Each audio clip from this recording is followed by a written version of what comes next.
Hello student. आज का हमारा टॉपिक है objective of product planning and development. इसमें सिंपल वे में हम कह सकते हैं कि प्रोडक्ट प्लानिंग के क्या ऑब्जेक्टिव है, या इनसे हम कह सकते हैं कि इनके क्या बेनिफिट है, यानी प्रोडक्ट प्लानिंग किस तरह से हेल्पफुल है, या हम कह सकते हैं कि प्रोडक्ट प्लानिंग किस लिए की जाती है। तो ये हमारा क्या है, ऑब्जेक्टिव। तो देखिए सिंपल सिंपल पॉइंट्स है, कुछ भी नहीं है। फर्स्ट कह रहा है to meet consumer need. To meet consumer need का मतलब जो प्रोडक्ट प्लानिंग है वो किस लिए की जाती है, ताकि कंज्यूमर की नीड को कंप्लीट किया सके। मैंने आपको पहले बताया, लास्ट में भी हम पढ़ते आए हैं कि कंज्यूमर के टेस्ट, प्रेफरेंस, इंटरेस्ट सब अलग अलग होते हैं। कुछ कंज्यूमर क्या होते हैं, स्टैंडर्ड ऑफ लिविंग पर ज़्यादा एक्सपेंस करते हैं, जबकि कुछ कंज्यूमर स्टैंडर्ड ऑफ लिविंग पर ज़्यादा एक्सपेंस करना पसंद नहीं करते। तो इट मीन्स फर्स्ट जो आपका ऑब्जेक्टिव होगा टू मीट कंज्यूमर नीड, यानी प्रोडक्ट प्लानिंग किस लिए की जाती है, कंज्यूमर की नीड को कंप्लीट करने के लिए। Second, to sales increase. वही बात आ गई, प्रोडक्ट प्लानिंग में मैंने आपको बताया था प्रोडक्ट के बारे में सोचा जाता है क्या करना है, कब करना है, कैसे करना है, प्रोडक्ट किस तरह का होना चाहिए, उसकी इमेज किस तरह की होनी चाहिए, उसकी क्वालिटी किस तरह की होनी चाहिए। तो ये सारी चीज़ें हम क्यों करते हैं, ताकि हम अपनी सेल को इंक्रीज़ कर सकें। प्रोडक्ट डेवलपमेंट में प्रोडक्ट की इम्प्रूवमेंट भी शामिल होती है, ठीक है, प्रोडक्ट में कोई चेंज भी होता है।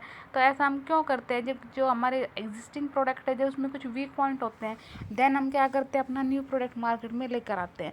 तो ऐसा हम क्यों करते हैं, अपने सेल्स इंक्रीज़ करने के लिए, अपने प्रॉफिट्स इंक्रीज़ करने के लिए, कंज्यूमर को सेटिस्फाइड करने के लिए। तो इसलिए जो सेकंड पॉइंट्स हो गया आपका, वो क्या हो गया, टू इंक्रीज सेल। थर्ड है आपका to ensure long term survival.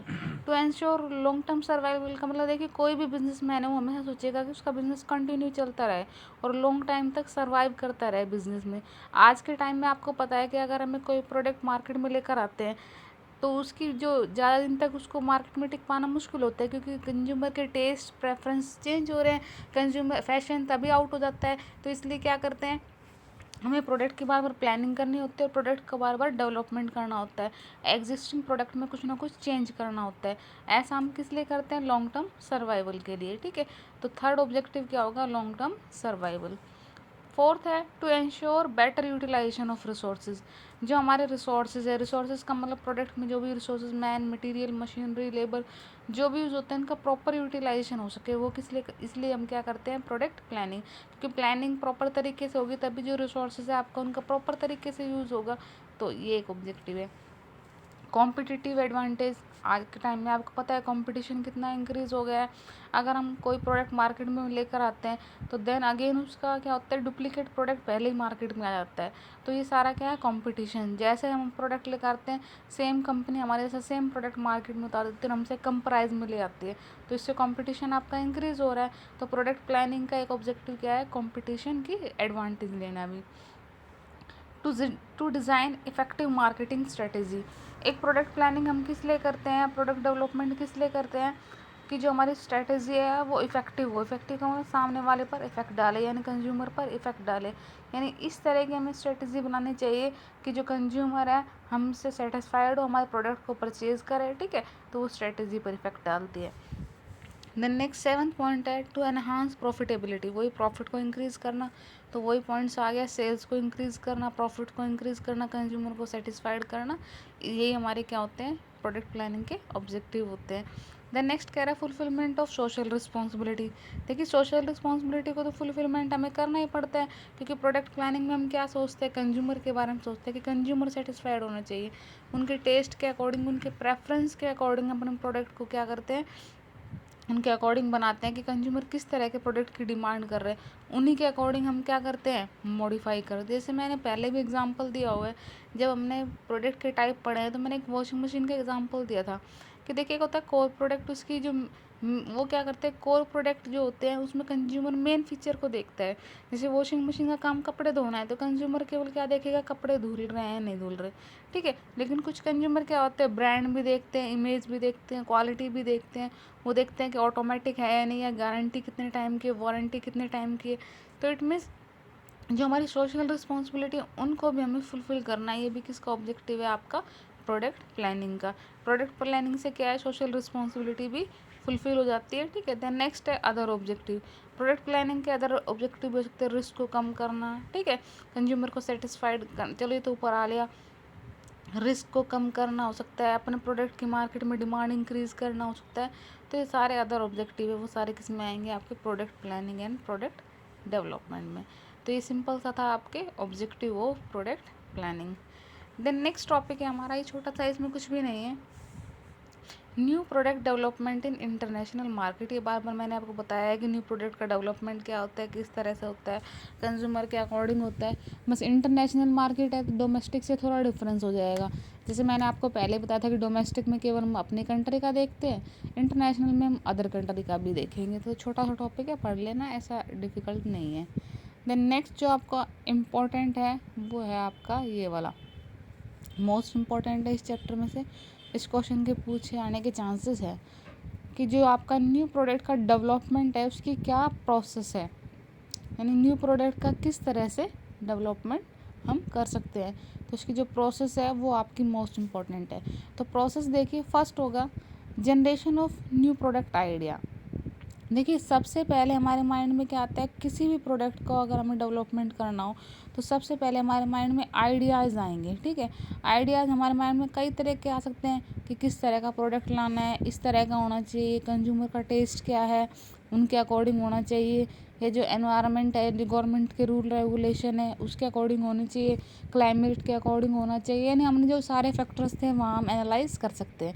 तो सबसे पहले कोई भी चीज़ स्टार्ट करते हैं तो उससे सबसे पहले हमारे माइंड में उससे रिलेटेड क्या होते हैं, आइडियाज़ क्रिएट होते हैं। तो फर्स्ट जो आपका प्रोसेस स्टार्ट होगा वो कहाँ से स्टार्ट होगा, आइडिया से। Then second, screening of idea. देखिए स्क्रीनिंग ऑफ आइडिया का हमारा यहाँ क्या मतलब है, स्क्रीनिंग का मतलब था छटनी करना। अब विचार तो हमारे में बहुत सारे आते हैं माइंड में, तो ज़रूरी कोई सारे विचार को ही हम एक्सेप्ट करेंगे। उन विचारों में से हम क्या करते हैं, कुछ एक को सेलेक्ट करते हैं और बाकी को रिजेक्ट कर देते हैं। जैसे कि मान लीजिए हमारे माइंड में आया हमें वॉशिंग मशीन बनानी है, या इलेक्ट्रॉनिक आइटम बनाने हैं, या जैसे कपड़े वगैरह का बिज़नेस करना है, या किस चीज़ का बिज़नेस करना है, यानी काफ़ी प्रोडक्ट का माइंड में आता है हमारा। ठीक है, तो उनमें से हमने एक सेलेक्ट कर लिया। सपोज कीजिए हमने सोच लिया कि इलेक्ट्रिसिटी जो इलेक्ट्रॉनिक आइटम है वो सही है हमारे लिए। ठीक है, तो उसमें हम किस में आ जाएंगे, स्क्रीनिंग ऑफ आइडिया में। ठीक है, तो अब देखिए स्क्रीनिंग ऑफ जो आपका आइडिया है उसके दो पार्ट कर लिए इन्होंने। स्क्रीनिंग ऑफ आइडिया में दो पार्ट कर लिए इन्होंने, एक होता है चेकलिस्ट मेथड, एक होता है आइडिया रेटिंग मेथड। ठीक है, चेकलिस्ट मेथड में क्या करते हैं, हम नंबर दे देते हैं अलग अलग। जैसे कि मान लो हमारे माइंड में काफ़ी आइडियाज़ आए हैं। ठीक है, तो हम उनको 1 2 3 4 नंबर दे देते हैं। वेरी गुड का 1 नंबर दे दिया, पुअर का 2 नंबर दे दिया, गुड का 3 दे दिया। इस तरह से हम नंबरिंग कर देते हैं। ठीक है, और जो मैक्सिमम मार्क्स हैं हम 45 कर देते हैं और मिनिमम 25 कर देते हैं, 27 कर देते हैं। ठीक है, तो जिनके मार्क्स ज़्यादा आएंगे वो एक्सेप्ट होगा वो आइडिया, जिनके मार्क्स कम आएंगे वो रिजेक्ट हो जाएगा। इसी तरह हमारा एक आइडिया रेटिंग मेथड है। आइडिया रेटिंग मेथड में हम क्या करते हैं, रेट दे देते हैं। जैसे हाई क्वालिटी को हमने 1.0 रेट दे दिया, और जो आपके लो क्वालिटी है उनको 0.1 दे दिया। ठीक है, फिर वेट दे देते हैं। तो इस तरह से भी हम क्या कर सकते हैं, स्क्रीनिंग ऑफ आइडियाज़ कर सकते हैं, यानी विचारों की हम छटनी कर सकते हैं। या सिंपल वे में हम बोल सकते हैं स्क्रीनिंग ऑफ आइडिया का मतलब होता है जो हमारे पास बहुत सारे आइडिया हैं उनमें से कुछ एक को सेलेक्ट कर लेते हैं। ठीक है, तो फर्स्ट जो प्रोडक्ट की डेवलपमेंट है कहाँ से स्टार्ट होती है, आइडिया से। देन आइडिया का स्क्रीनिंग कर देते हैं। Then third, concept development and testing. Concept development and testing का मतलब मान लीजिए हमारे माइंड में तो आ गया, जैसे मान लीजिए मैंने बता दिया कि हमने ये तो सोच लिया कि इलेक्ट्रॉनिक आइटम हम परचेज़ करेंगे या इलेक्ट्रॉनिक आइटम हम बनाने की सोचेंगे। ठीक है, हमारे माइंड में आइडिया आ गया। ठीक है, अब हम क्या करते हैं, उनके कुछ मॉडल बना लेते हैं, उनके मॉडल दिखाते, छोटे छोटे पार्ट होते हैं ना, मॉडल बना लेना। जैसे अगर हम कार बनाना चाहें तो कार का एक छोटा मॉडल रेडी कर लेते हैं, और फिर क्या करते हैं वो हम कस्टमर को दिखा देते हैं, या जो भी हमारे पास आसपास के एरिया में जो लोग रहते हैं उनको दिखाएं। या हो सकता है हम कई बार क्या करते हैं कि हम खुद ही, जैसे जो भी कैंडिडेट है, जो भी बिज़नेस में पार्टिसिपेट कर रहे हैं, जो भी पार्टनर्स हैं उनको शो करते हैं, और फिर बेस्ट को हम क्या कर लेते हैं, सेलेक्ट कर लेते हैं। ठीक है, देन फोर्थ पे मार्केट स्ट्रेटजी डेवलपमेंट। उसके बाद आपने तो सोच लिया, उसका मॉडल बना लिया, बेस्ट को हमने सेलेक्ट भी कर लिया नहीं। ठीक है, अब स्ट्रेटजी बनाते हैं उससे रिलेटेड। स्ट्रेटजी किससे रिलेटेड हो सकती है, प्राइस से रिलेटेड हो सकती है, डिस्ट्रीब्यूशन से रिलेटेड हो सकती है, प्रमोशन से रिलेटेड हो सकती है। यानी हम प्राइस कितना रखेंगे, उसका डिस्ट्रीब्यूशन किस तरह से करेंगे, कंज्यूमर तक किस तरह से प्रोडक्ट को पहुँचाएंगे, प्रमोट किस तरह से करेंगे प्रोडक्ट को, तो वो सारा किस में आता है, मार्केट स्ट्रेटजी डेवलपमेंट। देन हम बिज़नेस को एनालाइज करते हैं, बिज़नेस के एनालाइज में वही आएंगे बिज़नेस के फैक्टर, ठीक है। देन प्रोडक्ट की डेवलपमेंट करते हैं। देखिए अभी तक जो भी हम काम कर रहे हैं सारा पेपर वर्क हो रहा है, कागज़ों में काम हो रहा है। अब उसको फिजिकल एग्जिस्टेंस प्रोवाइड करेंगे, वो हम किस में करेंगे, प्रोडक्ट डेवलपमेंट में।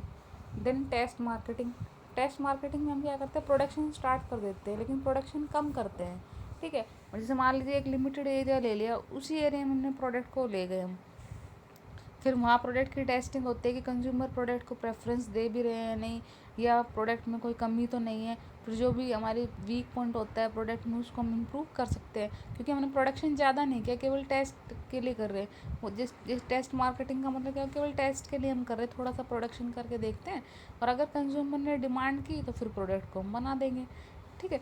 And then last commercialisation of product, जब ये सारी चीज़ें कंप्लीट हो जाती है तो हम प्रोडक्ट का क्या कर देते हैं, कमर्शलाइजेशन, यानी उसको मार्केट में ले आते हैं। तो ये आपकी न्यू प्रोडक्ट के डेवलपमेंट की प्रोसेस है, यानी न्यू प्रोडक्ट का डेवलपमेंट आप किस किस तरीके से कर सकते हैं। तो ये इंपॉर्टेंट है। ये चैप्टर थोड़ा लेंथी है, अभी इसके और टॉपिक भी बचे हुए हैं, तो देन नेक्स्ट वीडियो में हम नेक्स्ट टॉपिक आपका देखेंगे। Okay, thank you.